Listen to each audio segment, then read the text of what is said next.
What's up, everyone, and welcome to the weekly Q&A. For our first question, Joseph Mazakes asks if the Rancor Keeper will betray Boba Fett. I wanted to also throw in just his whole crew. Fennec, Black Krrsantan, any of the mods. Do we think anyone that Boba Fett has accrued over this whole series is going to betray him? I'm gonna say no right now, and I will focus on the Rancor Keeper first. I say no. I trust the guy right now, but that's because I really like the Rancor and I want to see all of that work out.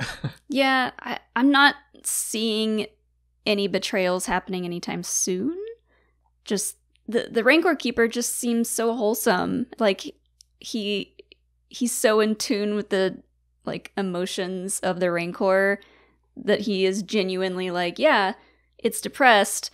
I do this for a living. I care about this thing, and I can see that you do too. And they had this mutual respect. Yeah, people have been wondering if this is a whole Trojan horse situation, which it very much could be. And they've said, did the Rancor Keeper just come as a package deal with the Rancor? And I think, yes. I think that probably the Rancor Keepers develop strong bonds with their Rancors. He said that, he set this one aside for himself to train, so I think he goes where it goes. He's kind of like the Rancor's den. That wherever the kid goes, I go. Yeah. And Malakili, he was very attached to Patissa from Return of the Jedi. So I just think that that's what's happening here. I didn't get any sense that he was going to do anything to Boba Fett in chapter 3. Mm-hmm. We'll see when he pops up again. I might have a different opinion, but right now I'm like, no, I want that all to be cool and good. But what do you think about Fennec? I think in chapter 3, a lot of people were like, oh, I don't know, Fennec, where was Fennec when Black Krrsantan came and attacked Boba in his bacta tank? But after chapter 4, I don't think she's going to betray him either. I think she's in it for at least a little while. I won't say the long haul, but she seems to be legitimately intrigued by what Boba wants to accomplish.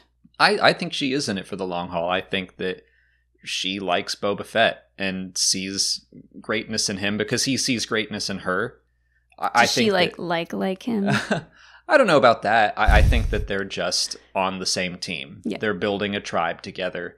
So the scenes that we got between the two of them, I think we were genuinely being shown that Fennec is on board with him. I like your theory that she was just in the bathroom. She was trying to hurry and finish to get out to the Black Krrsantan fight. Her outfit is very complicated. Right. There's a lot of layers. You got to put it all back on one at a time. So that's where she was, and that's all there was to it. But I was someone who was a little bit I don't know about Fennec in chapter 3, but after chapter 4, I'm like, no, I think that they are good together. And I kind of feel the same way about Black Krrsantan and the mods. I think that this show is about, building a community and a tribe, and that's what Boba Fett is doing. Maybe he'll wind up trusting the wrong person at one point, but I think that so far, everyone he has accrued is on board, and they like what he's doing. Yeah, in one of his fireside chats with Fennec, he's like, I can offer you something that no one else has offered you before, and that's loyalty. And I think by him offering that up to these other characters, I think they're going to give some of that back and also remain loyal to him. Your mention of a fireside chat made me think of a presidential, he's the kind of crime lord that's gonna have a little fireside chat to all of Mos Espa, send out these broadcasts. Have in a leather chair with a pipe and a book. Exactly. Oh, hello, I didn't see you there. Yeah, it's me, Boba Fett. But yeah, I completely agree with you. He is kind of going through the paces of building trust and then loyalty. And he's done that with everyone so far. So I don't see any reason for them to betray him. Mitchell Mueller and Ethan Starnes want to know who the big bad of this season is. I think that we're going with the Pikes. I think that we only have 3 episodes left. We're at the point where it now seems surprising to introduce a big bad. I say that, but, Disney Plus shows, I'm thinking MCU more, they have done that. We got I forget what they called him in Loki, Kang's alter ego, the one at the end of time or whatever. Mm-hmm. And then Kingpin came in at the end of Hawkeye. So I'm not saying that they won't have someone else revealed in the final episode, but to me, I think that the Pikes have been set up that way, and I haven't seen anything yet to suggest otherwise. Yeah, I think this show is throwing a lot of red herrings at us. So it's like, oh, the Hutts are here. What are they going to do? Black Krrsantan's here, and he's going to beat up Boba Fett, but now they're working together. The mayor was kind of a threat, and now he's gone. But yeah, it does seem like it's all kind of leading into the Pikes. And really what we've seen of them so far, they've been kind of like casually running stuff from behind the scenes. Although we still don't know anything about Garsa Fwip. I don't think she's a big bad, but I think she's got more power than she's leading on. Yes, I do agree with you. I think that she is in league with the Pikes somehow. I think that we will find out that she has been working against Boba Fett somehow.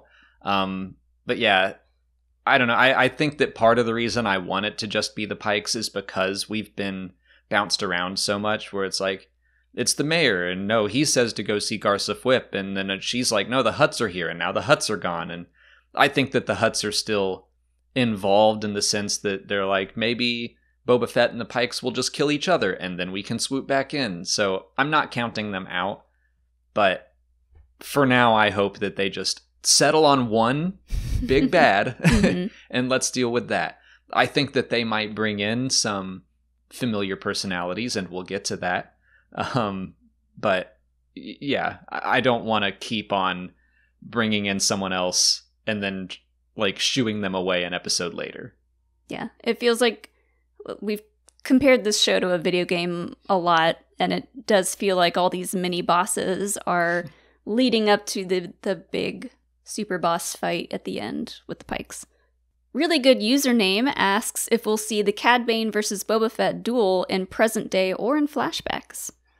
So I'm not sure about flashbacks because it does seem like they are finishing those. I don't know. Like, I'm on the fence. They very much seemed like they were saying, you are fully healed. No need to get in the Bactopod, which has been our link to flashbacks over and over. But there are still some things I want to see. Regardless, I don't know that would play into the story being told. And they also seem to just be working under the assumption that it happened and we haven't seen it yet. If we ever see it, I'd rather them... There are rumors floating around that they are going to keep doing some Clone Wars stories. And yeah, why not do a Boba Fett one right after the Book of Boba Fett? And we could see that duel.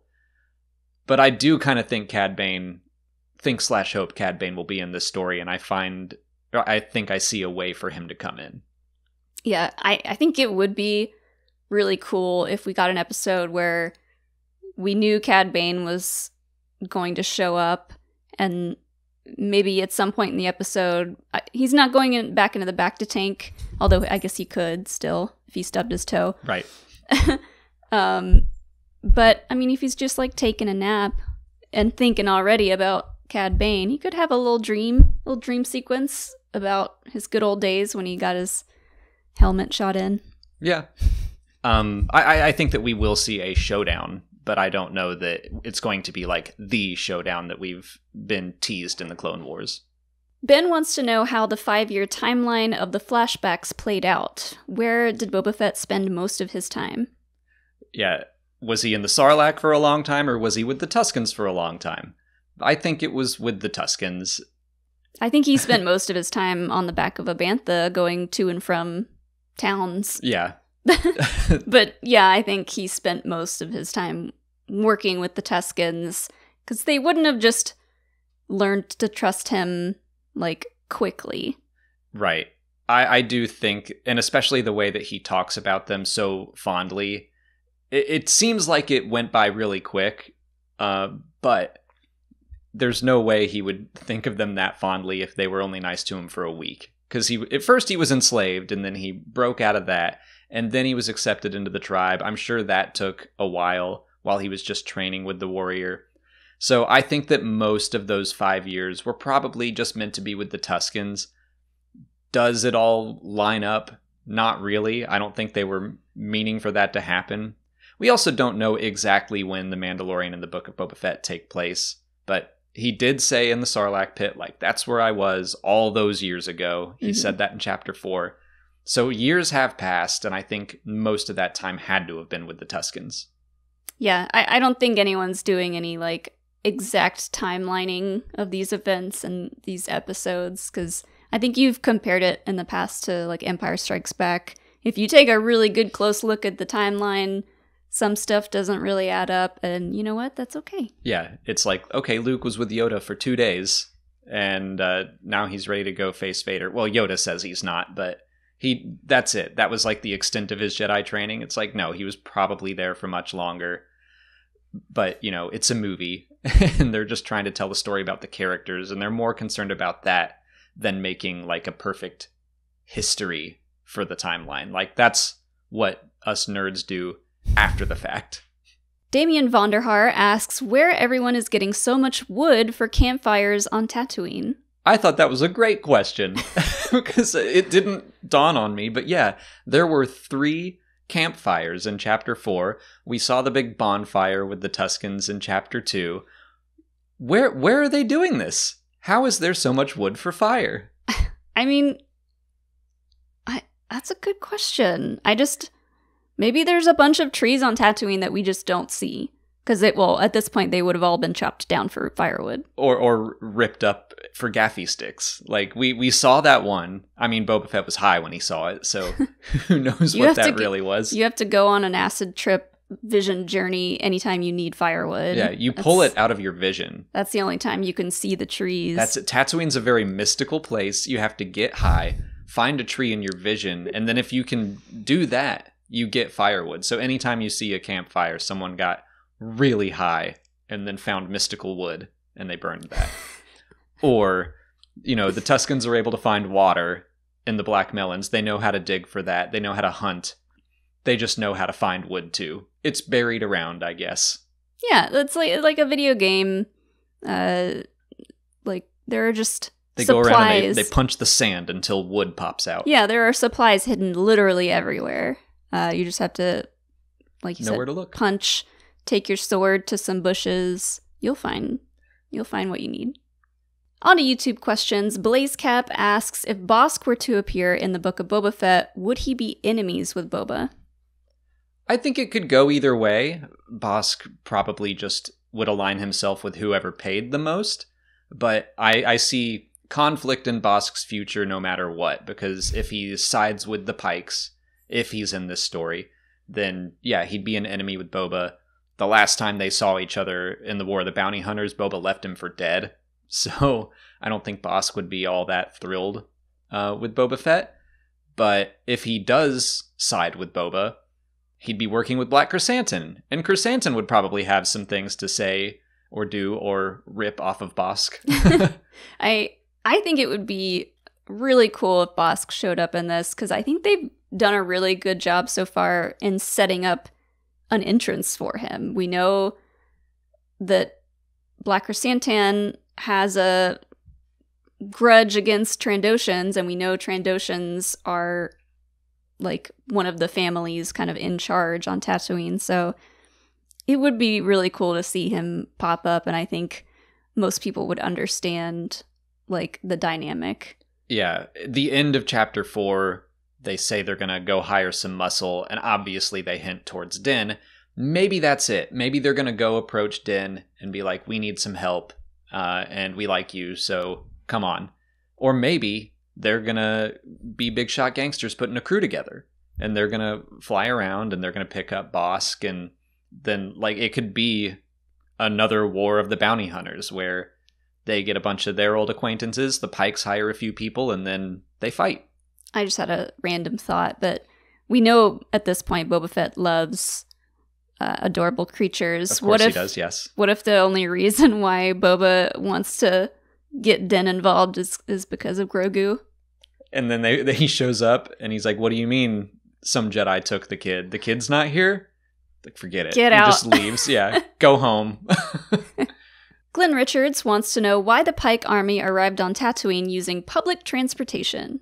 I have seen quite a few people ask that and say that it was dumb, but I just assumed it was them trying to fly incognito and just show up under the radar. Yeah. I mean, if they show up on their own ship, it's going to turn some heads, and their ship might get mugged or something. Yeah, well, I think that they're trying to not make a big announcement, a big show of it. It does seem like they are trying to covertly take over Tatooine a little bit at a time. They made a deal with the mayor, and it seemed like, the Hutts were doing all this. The Hutts sent these people to kill Boba Fett. The Hutts did send Black Krrsantan, but they may not have sent the Order of the Night Wind. It's kind of confusing who's doing what right now. Mm-hmm. And I think the Pikes are doing most of it, and they're just trying to be quiet about it. Sant asks if Durge would make a good villain for The Mandalorian. I could see him potentially being in the Book of Boba Fett as well. They did bring him back into canon in the Dr. Aphra comics during the War of the Bounty Hunters. So he was mostly a character in like the 2D Clone Wars animated series from before Revenge of the Sith. And then he's been in a lot of comics. So, Black Krrsantan means they could do anything. And if they do go around and hire bounty hunters, Durge might be a surprising one, but he could just be on the Pike's team. It could be something like Black Krrsantan, where just a guy in some cool looking armor shows up and people are like, oh my god, it's Durge. Or my parents will just be like, that's a scary looking bounty hunter. Yeah, I wonder, though, if introducing a character like that would be too time-consuming to explain who they are, how they're involved, things like that. I don't think they'd have to. I think they could. The Pikes might just show up and have a couple familiar bounty hunters, like, let's say, Bosk and Cad Bane are with them, and then a couple other bounty hunters, which, even then, like, my parents don't have to know who Cad Bane is. Mm-hmm. People who are just watching this show would just be like, they brought an army of bounty hunters, and all the nerds are like, oh my god, it's Bosk and Durge and Cad Bane. Just here to make the nerds happy. Yeah. Ethan Richards wants to know if Elzar Mann is meant to be a foil to Anakin in the High Republic. Finally, a High Republic question. Shifting gears for the last question. Yes, I think he is. And not just Elzar Mann, but I think there are a lot of Jedi in the High Republic era that are meant to show kind of how Anakin could have thrived in that version of the Jedi Order had they not changed into what they became in the prequel era. Because there's a character in Midnight Horizon that I'm like, that's so Anakin. And what could have been? It's really fun to read all that stuff. Mm-hmm. Yeah, like you said, there's lots of characters. Imri could kind of be another one. Yeah, someone who, fell to the dark side. Not fell fully, but certainly dabbled and did some things that, you'd think that would get them kicked out most other times, but they just kind of say, like, it's okay. We struggle. It's not like you're with the light side and you never make a bad choice again. Mm-hmm. Sometimes you're going to make bad decisions, but it's all right. Like, yeah. We'll just work on that. Yeah. The High Republic was a time where, Jedi could have temper tantrums and bad days. Mm-hmm. And, they were given another chance and several chances, and they were given hugs mm-hmm. and, a vacation. Yeah. Rehab, things like that. And things just seemed a little more flexible in the love department. Oh, hey now. Just saying. Hey-o. Check out the High Republic, guys. It's saucy.